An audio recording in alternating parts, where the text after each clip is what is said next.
ఇద్దరు ఎదుటి వాళ్ళు అనేటటువంటి వాళ్ళ మీద ద్వేషం తెప్పించే ప్రయత్నం చేస్తున్నారు కానీ ఒక జెన్యూన్ పాయింట్ మిస్ అవుతున్నారు. ఇద్దరు 100లో 40 మందికి ప్రతినిధులు.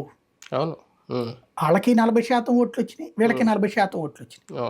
అంటే ఎదుటిని ప్రత్యర్థికి కూడా 40 మంది నమ్ముతున్నారు.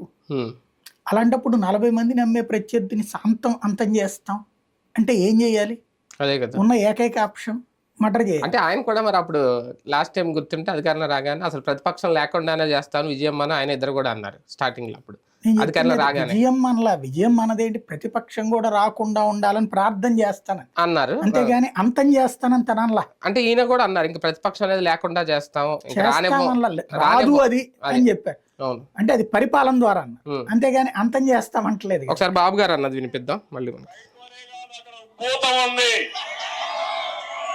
నేను ఎవరిని రమ్మని అడిగితే సైకోనే కాదు, అక్కడ భూతం ఉంది.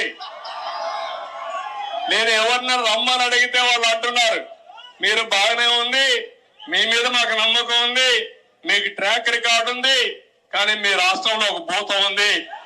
ఒకవేళ వస్తే మళ్ళీ మీ ప్రజలు ఎప్పుడైనా ఆలోచిస్తే మళ్ళా భూతం ముందుకు వస్తే మేమేమవుతామని అడిగే పరిస్థితికి వస్తున్నారు. నేను చెప్పాను ఆ భూతాన్ని పూర్తిగా భూస్థాపితం చేసే బాధ్యత తీసుకుంటాం. రాష్ట్ర ప్రయోజనం